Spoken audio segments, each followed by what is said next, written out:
Joining us now on the debate, in the nation's capital, Heidi Illingworth, Executive Director of the Canadian Resource Centre for Victims of Crime. In Kingston, Ontario, Alan Manson, Professor of Law at Queen's University. And here in studio, Priscilla de Villiers, Board Member at the Ontario Office for Victims of Crime, and Anthony Du, Professor of Criminology at the University of Toronto. It's nice to have you two here in our studio. I know you've been here before. I'm not sure you have, Priscilla. It's the first time for you, I think, on this program. On this program, so it's good to see you again. Thank you. And to our guests out of town as well, thank you for coming on. I want to start by just quoting from an article that was in Maclean's magazine fully a year ago. And it goes like this. Justice Minister Rob Nicholson doesn't offer up any departmental research at all to support the Tories' major law and order thrust. If they can't be shown to act as a deterrent, why put mandatory minimum penalties, MMPs, at the core of the government's high-profile anti-crime push? Nicholson offers a list of 7 other reasons. The top item on Nicholson's 7-point list: ensure victims feel that justice has been rendered. And the second, ensure that the amount of time served is proportional to the gravity of the offense. It's these linked objectives that clearly stand at the center of the government's MMP policy. They combine into an undeniably powerful argument. If judges refuse to hand down sentences that fit the crime, then victims will feel doubly victimized, and society understandably outraged, leaving the government little choice but to legislate longer prison time. Let's pick up, that was a year ago, but we're having the same discussions about this today. Priscilla, I'll start with you. How far do the government's recent anti-crime measures, in your view, go to ensure that victims believe that justice will be rendered? I think that, and may I just say, Steve, that I'm not speaking for the Office for Victims of Crime now. I'm speaking personally. For yourself. Yeah. I think that this is very simplistic. I think what we've been trying to do in the victim advocacy world for the last 20 years is to bring a victim lens to what is happening. In other words, that it's not only to satisfy the victim's point of view, but frankly, the victim as a representative of society. So you find that when there's a crime, usually a very, very horrendous crime, a violent crime, it is not just the immediate victims who are involved. It's their friends, their family, and the community at large, and sometimes the whole country. And the Conservative government, do you think that their measures are, heading in the right direction in terms of dealing with that?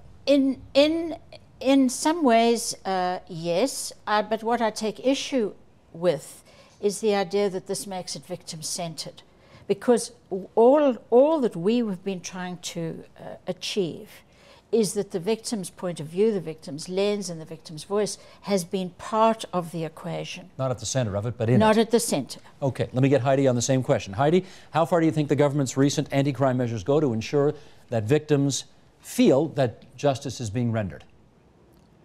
Well, I have to agree with what Priscilla has said, that victims definitely have been fighting to have their voices heard. And yes, many of them do. Justice is an important issue for many victims and survivors.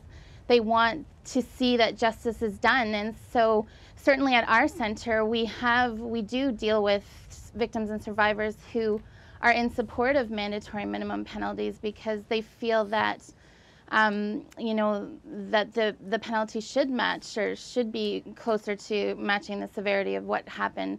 The same with earned parole, that it's about offender accountability and public safety issues. So, we have to be careful not to paint all victims with the same brushstroke, but definitely there are some victims in support of this agenda, the same as there are many people in the public who are in support of this agenda. Okay, let me get Tony Dube on that. Do you have any objection to the notion that the voice of the victim needs to be strong and heard in the criminal justice system? Well, I'd back up and I'd say, what is the criminal justice system supposed to be about? And largely what we're talking about is holding people accountable for their acts and finding people. Said. I know it's not, but I think that if you look at what we can do to make people safe, it's largely outside of the criminal justice system. And one of the mistakes we're making is to look to the criminal justice system and look to the scores of bills that have been introduced into Parliament to try to make us safe. Mandatory minimum penalties, for example, aren't going to make us any safer. There have been so many studies of this issue that we know better than what the minister is saying. It's also a problem that mandatory minimum penalties create other kinds of problems. So that most people, I think probably most Canadians, believe that it's a good idea to hand down proportional sentences. The problem with mandatory minimum penalties is that they don't accomplish that. And they may, in fact, in many cases, create disproportional sentences in a variety of ways. One is that people do various things to get around it when it's not an appropriate sentence. So if the person has a very minor role in the offense, they may not prove the relative facts that would lead to the mandatory minimum penalties. But in other cases, we're giving minor offenders very harsh penalties because of the mandatory minimum penalty. So disproportionate, in other words. So we've created more chaos in an already chaotic sentencing system. Our problem is we don't have a very sensible sentencing system overall. Okay, hang on, I got to get Alan Manson on this. These things don't make things better. Alan Manson, what's your view on what we've been discussing so far? Well, I think Tony's right that we've got to look historically for a moment, and I'd just like to point out the number of changes that have occurred in the past couple of decades right in the criminal code. We've got victim impact statements available on sentencing. We've got limits on the use of sexual history in sexual assault cases. We've got a regulation of the use of confidential third-party records, aids to assist child victims. I could go on. Plus, in every jurisdiction I know, there's some form of victim assistance service. None of this existed 30 years ago, and many of these changes, well, some may be controversial, but I think many of them are quite laudable. So the notion that victims have continued to be ignored, seems to me, is false. Not ignored, but is the voice of the victim adequate or strong enough? That's the question. Well, when you ask the voice of the victim, the individual victim, we've made opportunities for them to be heard. With respect to making criminal justice policy, I don't really see a lot of input from victims. I see a government that uses the rubric of victim, like saying we're on the side of the angels, as a way of avoiding coming forward with data, research, and sound policy to back up their new legislative proposals. Okay, Priscilla, follow-up? Yes, Alan's absolutely right, and so is Tony. I think the past, in my case, 20 years, because that's when I started doing this, and I started like most victims who cope with the loss, first of all with disbelief and then with sort of spontaneous action. And it just so happened that there were various, that there were a number of issues that sort of spurred me on, and then other people joined me. We should. You're going to forgive my interruption here, but we have a lot of new Canadians who are watching this program, yes, who will not know why you became such a champion of victims of violence. Yes, my daughter Nina, nearly about 19 years ago, was jogging around the tennis club. She disappeared off the face of the earth. There was a search. We found her about 10 days later, dead. At the same time, in fact 6 weeks beforehand, the body of a 14-year-old who had disappeared 2 kilometers from where Nina disappeared was found in pieces encased in concrete in Lake Gibson. And then 5 months, 6 months later, Kristen French disappeared on her way home from school, all within a very small area, and a very supposedly safe area. And this sort of perfect storm, as it were, at the same time, it was open season on young women across the country, which most people aren't really aware of, but young women were being abducted, raped, and murdered right across the country in terrible numbers by strangers, which is very unusual. And this sort of all came together. And because my daughter's killer had shot himself, I was not hampered by the fact that I had to protect the trial. I could speak out for all those victims. And so that's why I started doing this. And at the time, there was need for victims to, I think, to have a voice, and that's all. Not to make policy, but to be part of the policy making. And just so that part of the tragedies, that part of criminal justice was taken into account. And Alan's quite right. A lot has happened since then. And to Tony's point, I'm absolutely in accord with that. What we have to do, I think, is get back to basics. I think that our sentencing is a mess, and most people don't understand it. Okay, before we go there, though, Heidi, let me bring you in on this. We know the expression, justice not only must be done, it must be seen to be done. And in that vein, do you think that victims have to feel as if justice has been done in order for it to, in fact, have been done? Well, that's a tough question because it's different for every person, and you're not necessarily going to have the same response, even by, you know, even from family members within the same family where the same crime has occurred. But definitely, I think it's about, for many people, at least that we talk to at our center, it's about the justice system having a quick and a fair and decisive response. And in many cases, that it has to do with the sentence that an offender is handed down, for sure. Tony Du. Well, the difficulty is that these are complex issues. And let me just give a simple example. Imagine that your house and my house are both broken into by equivalent kinds of offenders, and the offense is pretty much the same. And we both make victim impact statements, and you say, oh, well, it's not really very important. You know, I got the money back from the insurance company and it's over and it's done with, and I don't really care what happens to the offender. And I am looking for blood. Okay, now the problem, it seems to me, is I think we should be hearing from victims at sentencing in order to understand the seriousness of the offense. But what we have to do is then say, now what are we going to do with this information? Should the offenders who are really equivalent, who broke into your house and my house, be treated the same? Because really they did the same, and it was bad luck that they got one of us and good luck that they got the other of us. Presumably that's where a judge comes in and weighs the merits. Agreed, but the difficulty is, what if one victim is happy and the other isn't? Or both of them are unhappy because judges gave what was seen as the appropriate proportional sentence for society as a whole. Just so I'm clear, are you arguing against victim impact statements? No, I'm arguing that these solutions that go toward making victims happy are necessarily going to be difficult and are going to likely increase the amount of chaos that occurs in sentencing. I think we should be hearing from victims, in part, if you look at one of the important principles in sentencing, it's proportional. Well, you do often have to hear from the victim to find out what actually happened. That's fine.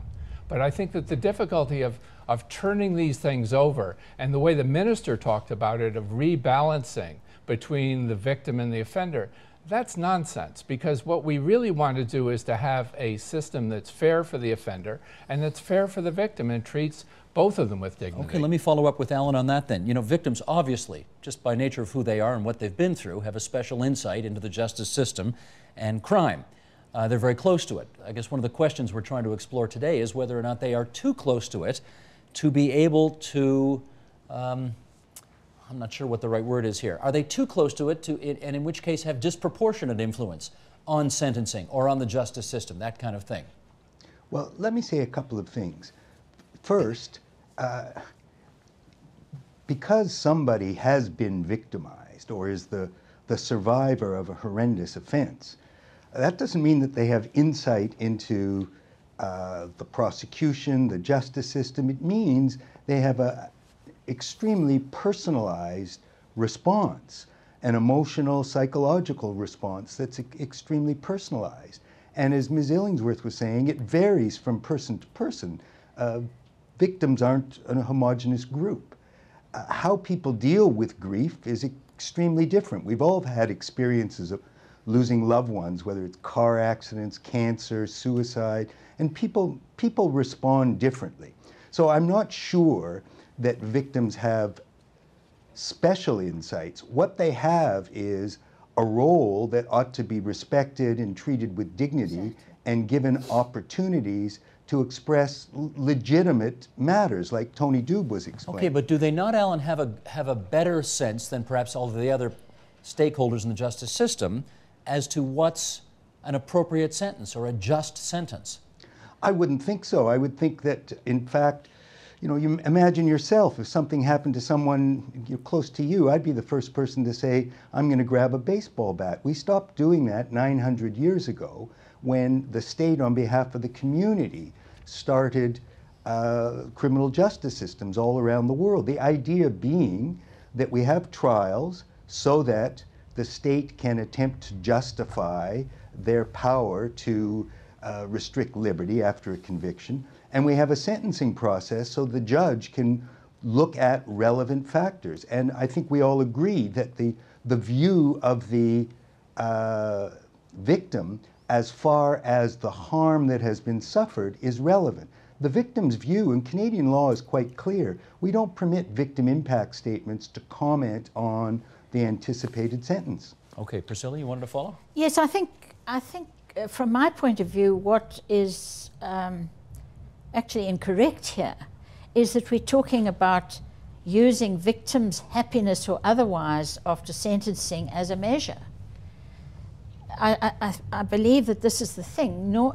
Normally what happens, whether it's the victim or the community, and the community often takes makes their decisions based on how the victim presents. So it's a sort of a conduit. But after a trial's over, does a victim not have to walk out of that courtroom and think justice was done? That's right. And but in addition to that, I think the community has to feel that justice is done. And what has changed is that in the old days, quote, quote, 20 years ago, the press was our informant. So it was filtered through the press, or if you could sit in the court. Now we have 24/7 news cycles, which are sound bites. People are much better informed, much worse informed actually in terms of detail. And what is so important is that I think we have to really try to make sentencing and the conduct of the case understandable.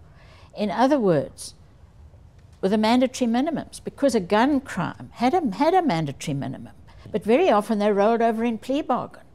And so nobody knows where that's gone and how you arrived there, and people are very informed now. Okay, life has changed. Here, watch the monitor here in the studio, and out of town, you'll just be able to listen to this. You won't be able to see it.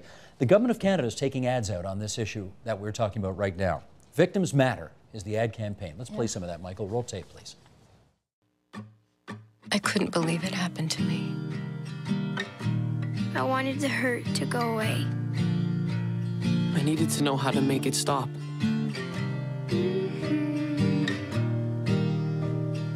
I'm just glad I knew where to turn. If you're a victim of crime, your voice matters. The Government of Canada is taking action. So can you. Learn how and learn more at victimsmatter.gc.ca. A message from the Government of Canada. Heidi, what do you think of that campaign? Well, actually, I think that public awareness campaigns like this one are really important to help victims learn about services that exist in their community, that there is support locally that they can access, because many people don't do that. And actually the website that they've developed is a very good website. It's just unfortunate that there's a little partisan message inserted there at the end of it about their legislative, agenda. I wish that hadn't been part of it. You think there's a partisan message at the end there? As in for the Government of Canada? Well, yes, the video that I've seen anyways, there's a lot of messages about their legislative agenda, okay. Street racing, those sort of announcements that have been made around increasing penalties, I guess. Gotcha. Tony? Well, I think that that's the problem, as Heidi has just suggested. The website has a lot of information. You can put in your postal code and find out where victim services are and those sorts of things. It seems to, and it has a lot of descriptive information that's useful. But the difficulty is that the message there is that somehow by, as they put it, cracking down on street racing, which is creating a completely redundant new offense, redundant to the existing offense of dangerous driving or dangerous driving causing death, that sort of thing somehow is serving victims, or by tougher sentences for gun crimes, that's going to serve victims. It seems to me that is doing a very, very good job of confusing the issue.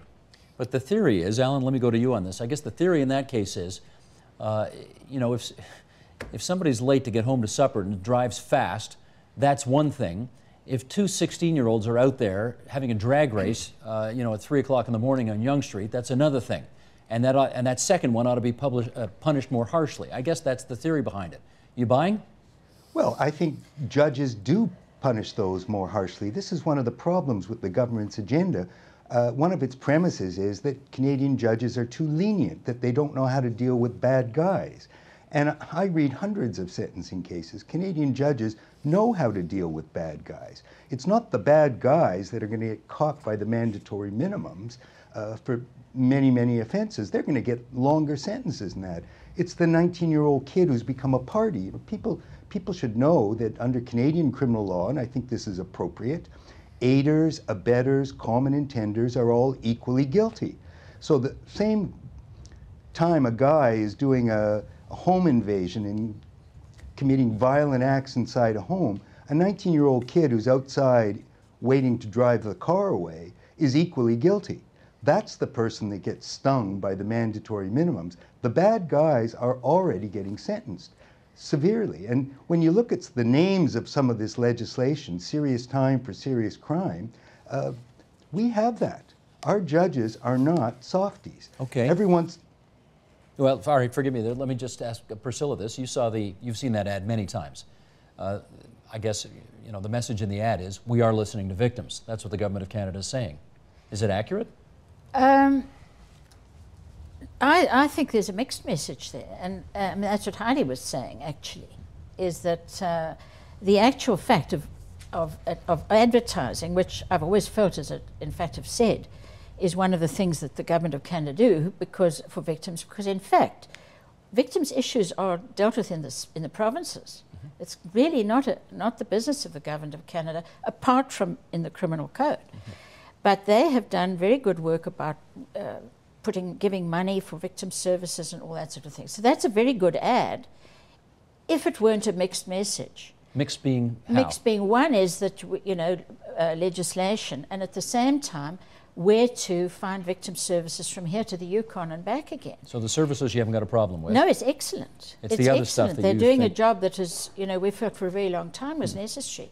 What I have a problem with is that it's being mixed with the idea that of the legislation. I think that is a separate issue. Okay. Let me put a new issue on the table here, and you've all had to, at some point or another, discuss this, no doubt, along the way, which is that, you know, because of the old expression, if it bleeds, it leads, there is a preponderance of coverage of crime on local news. We can argue about whether that's a good thing or a bad thing. We know what statistics say.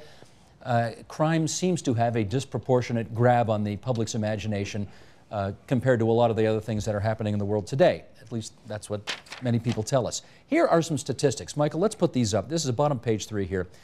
Punishment in crime. This is from Correctional Services Canada, April 2005. As a proportion of all crimes reported in the 2003 Uniform Crime Reporting Survey, released federal offenders readmitted with a new conviction were therefore responsible for just over 1 of every 1,000 federal statute offenses reported to police in 2003.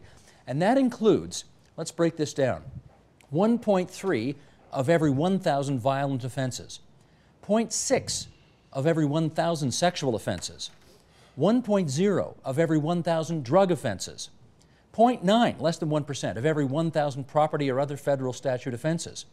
As a proportion of all convictions, released federal offenders readmitted with a new conviction were responsible for about 1% of criminal convictions in Canada. Tony, I want to go to you first on this. The suggestion that we're letting people out of jail too early and that they're, you know, once you let them out, they're all they're doing crimes again, and we're having to put them right back in jail. It is the problem. I mean, I think that what happens is... What do those numbers say to you? Well, they say that, I mean, essentially that people are released from federal penitentiaries, whether they're released on parole or whether they're released on statutory release, are really accounting for almost no crime in Canada. The difficulty is that people aren't looking at that, and the government's own talk about cracking down on parole or changing these kinds of rules doesn't face a really important fact, which is that most offenders are automatically going to get out at some point in their sentence. The sentence will end. Most offenders will get out at the 2/3 point, but a few offenders will go until the end of their sentence. But in any case, most offenders, other than those who have killed, are going to get out. Now, given that fact, What we have to do, if we are really interested in public safety, is to say, what is it that we could do in order to increase the likelihood that they're going to be peaceful, non-criminal, non-offending people when they get out. And that really is the challenge. And the idea of gradual release or conditional release is that that's going to happen. If you do that, if you let 10,000 people out over a couple of years, there is a reasonable likelihood that one or more of them is going to commit a violent offense. But the choice is to let them out cold at the end of their sentence. So that's the choice that the government is in effect silent on. Okay, because they're Heidi saying, let's be tough. Heidi, what's your view on that? Well, I would agree. We have to definitely, and victims don't want offenders to commit more crimes. That's absolutely what they tell us all the time, is that they want no one else to suffer in the way that they have. So absolutely there should be supports for offenders coming out of prison to help them have pro-social behavior. And okay, but the conventional wisdom one hears is that the victims never want the sentences to end. If you've been victimized, you want the person in jail for the rest of their life. No, that's not true. Okay, straighten us out here. I think, we have to be careful not to promote the stereotype that victims are vengeful and they only want to see offenders put away forever. That's absolutely not true, and I'm sure Priscilla can speak more about this. They want people, if they're given a sentence, they want them to serve that sentence, and they absolutely don't want them to offend anyone else in the way that they've been harmed. So I think that, and certainly we tell the clients that we have at our center that, you have to be prepared for the eventuality that he or she is coming back into society. And certainly there are some issues along the way for victims with the way the correctional service works, with the way the Corrections and Conditional Release Act work, and some other issues around, stat release of offenders that people have commented on in the past, but certainly I would agree with what's been said. Okay, let me go to Priscilla on that. The notion that sentences end. I mean, they almost all do. Yes, I have to say that, I always thought I was so original, but the first thing I said in the dark days of looking for Nina was that this must never happen to anybody else. And virtually every victim I've ever spoken to says that. So that is frankly the extent, by and large. I mean, you have some vengeful people. The only thing I just want to ask Tony about here is that, there is corrections math, and quite often the statistics don't actually, and I'm not sure if it's like this here, but when they say a new crime and they're not readmitted, does that mean to provincial institutions?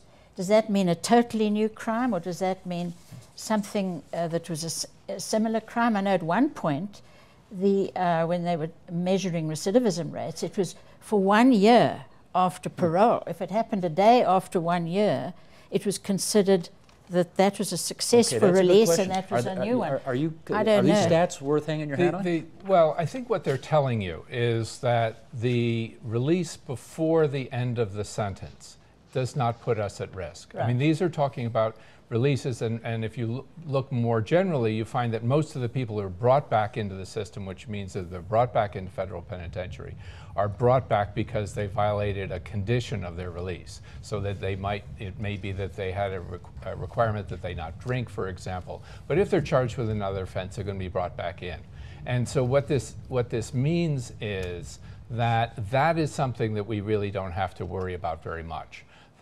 And in effect, what we really should be doing is thinking, how do we look at the long-term safety of Canadians rather than the short-term safety prior to the expiry of their sentence? Let me follow up with Alan on that one. We have less than 5 minutes to go here, so I'm going to urge everybody to be economical with their answers, if I can put it that way.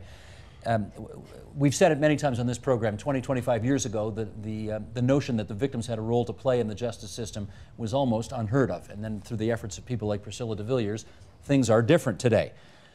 But still many people believe that more needs to be done. And Alan, I would ask you, what do you think needs to be done to improve how victims are treated by the courts or in courts nowadays? Well, I don't know how much resources are made available to victim assistance services which Priscilla was absolutely right. They're organized provincially and territorially, and they have good mandates and good missions. Whether they have adequate resources, I'm not sure.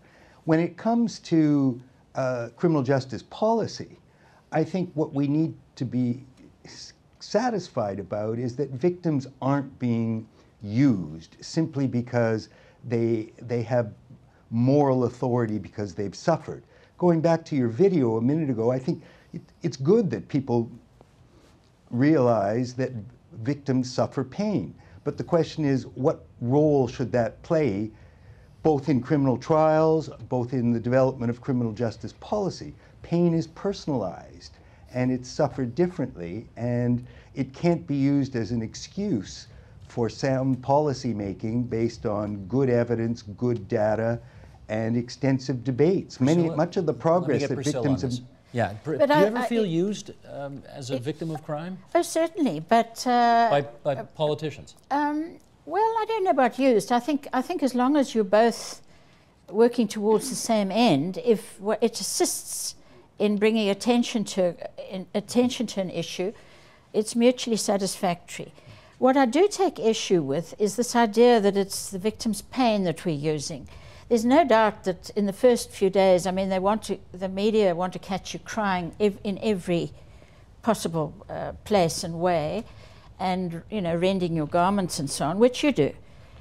But my attitude has been, and I hope that this was done, is that victims see the criminal justice system from a very different point of view. Sure. They are immersed in a system that is completely foreign language, foreign customs, hiding behind bureaucratic organization, information is controlled. I mean, there are a whole lot of these things.